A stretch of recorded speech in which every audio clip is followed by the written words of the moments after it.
Pissenlit. Ah oui. Ça s'appelle crapaillotte, non? La crapouillotte. La crapouillotte. Je crois que c'est la crapouillotte, oui.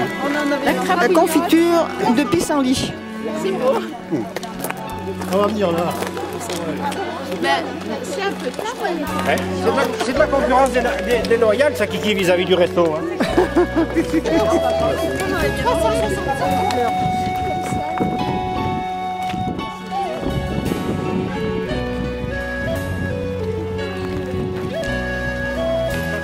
J'ai fini le lendemain matin, une demi-heure après. Hein. Donc j'ai mis 4 heures pour faire tout ça. Et c'est réputé pour être très long. Avec 400 fleurs. Et tu mets l'orange et le citron, mais tu Je les coupe en morceaux, plus fin possible.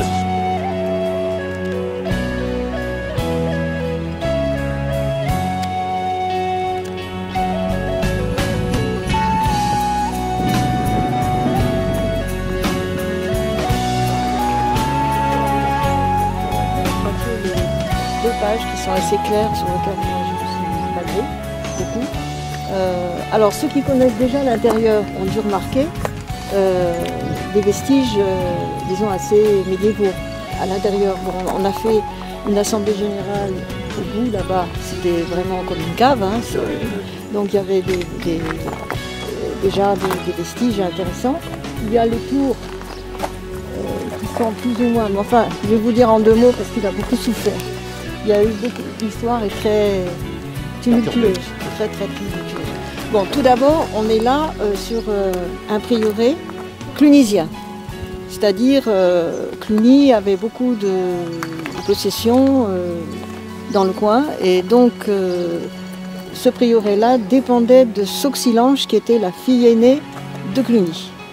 Il a été créé au Xe siècle, peu de temps après d'ailleurs la fondation de Cluny. Enfin, Sauxilange et puis celui-ci, ils sont du Xe siècle. Alors que la Chaise-Dieu est beaucoup plus tardive, est arrivée au XIe.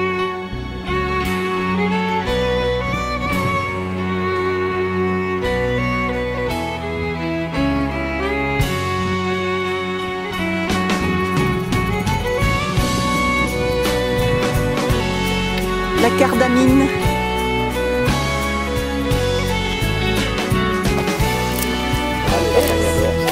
Alors, ça, qu'est-ce que c'est?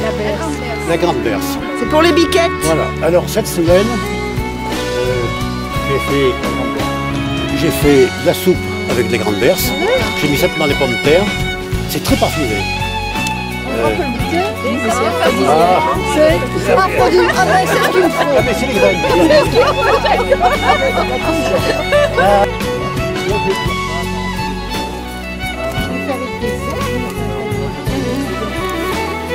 Alors, Dis-moi s'il n'est pas mort.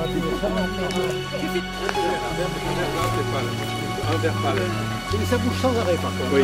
On l'appelle véloce, c'est pas par hasard. Oui.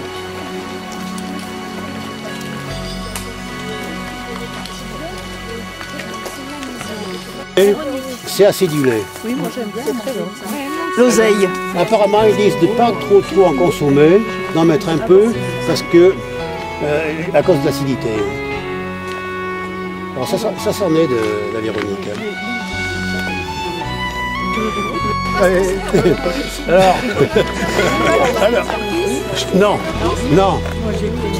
non. C'est plus couillon que ça. Hein. Il y a un noyau. Ça fleurit à l'automne. Et le fruit se forme au printemps.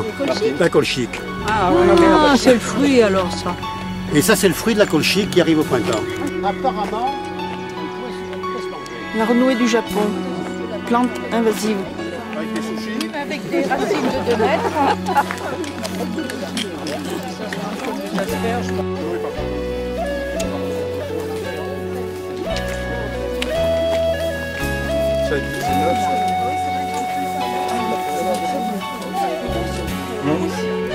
Bon, toi, tu m'as donné quelque chose, j'ai dans mon sac, si tu veux en parler. Ancienne féculerie. Alors, les machines broyaient la pomme de terre. Hein. Bon, effectivement, sur ton bouquin, les pommes de terre, ils l'appellent la truffe. Si on va dans la région de de Médérol. Il parle, alors dans la vallée, en dialecte, c'est la triffe. Et ce côté, c'est la truffe. Alors, il broyait la truffe, après il la mettait dans l'eau, l'emmenait. Il y avait des bassins de décantation, après il faisait sécher dans des courants d'air. Voilà les choses comme pour le papier. Hein. Et après, il ramassait la poudre qui restait une fois qu'il y avait une opération avec eux. Et ça avait un autre truc, comme il y avait beaucoup de choses qui partaient avec l'eau. Et à l'époque, les gens mettaient l'eau dans les prés pour que ça pousse. Et ça faisait engrais. Et alors en plus, il n'y avait pas de problème comme maintenant quand on jette des choses de pollution. Hein. Alors les gars, ils disaient qu'il y a des oies blanches dans les prés, parce que ça c'est des grosses boules de muscle. Et la nuit, ils se levaient pour aller prendre l'eau. Il y en a qui se lèvent à 2 h du matin pour aller la détourner avec leur clé tout droit. Et ça évalue beaucoup de poids. Hein. Et ça s'est même terminé tragiquement, mais dans un village au-dessus, il y en avait un qui avait encore le taille-près avec le tranchant. Et il a coupé la tête de son voisin. Il y a moins de discussion après. Mais alors l'anecdote, c'était le village de... Alors, l'ancienne féculerie, à côté de l'école des sœurs. Là, c'était l'ancienne chapelle et le pensionnat.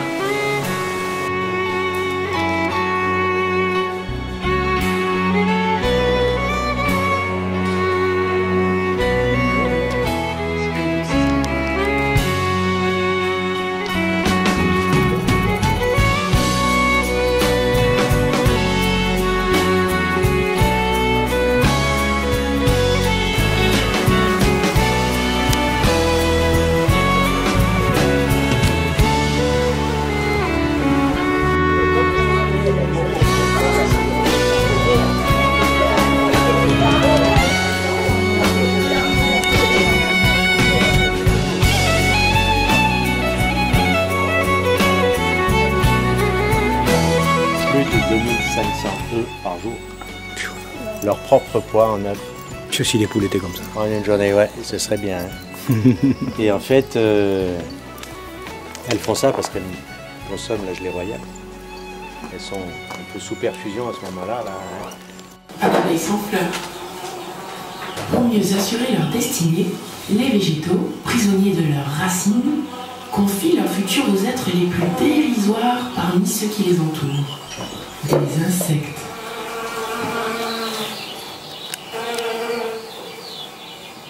Quand ces fragiles aéroplanes viennent butiner, les étamines de chaque fleur laissent un certain remue-ménage autour du tronc. Et tu pressens qu'un événement va se produire. La colonie va essaimer. Le refuge, devenu trop exigu, oblige à l'exode.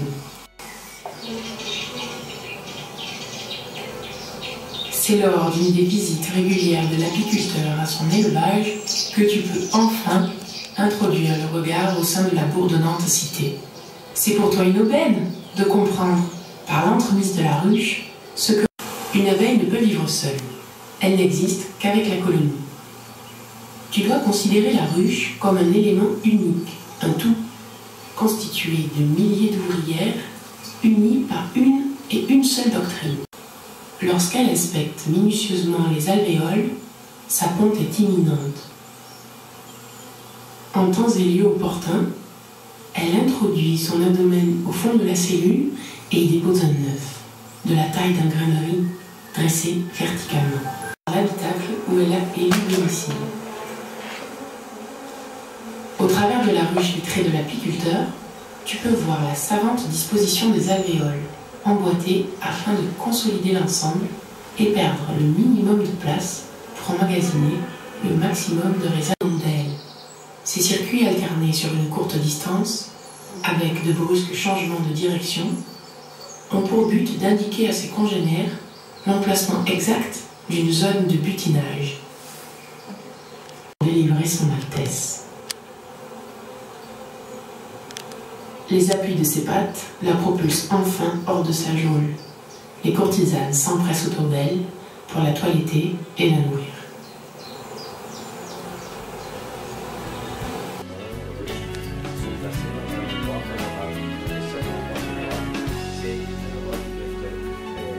Pratique pour l'apiculteur en même temps que favorable. favorable aux abeilles, pour qu'on puisse y arriver, pour que ce soit bien exposé, les abeilles aiment beaucoup la chaleur. Il faut qu'il y ait aussi dans leur environnement des collectivités, parce que les abeilles vont très loin, elles vont à 3 km de la route. Donc un rayon de 3 km, ça fait une très grande surface.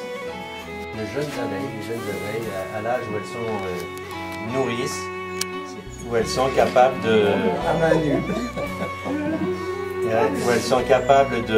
d'élever, c'est à cet âge-là qu'elles ont leur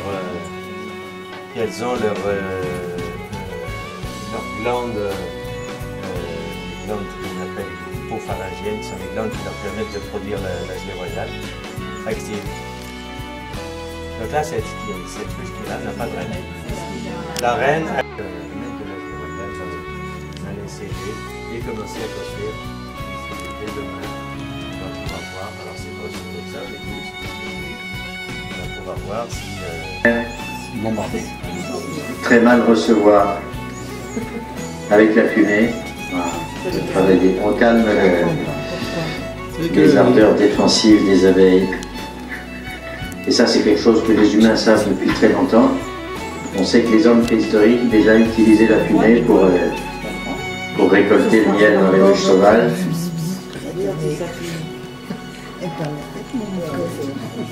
Ils n'avaient pas des beaux enfumoirs américains comme cela, parce que ça vient des États-Unis.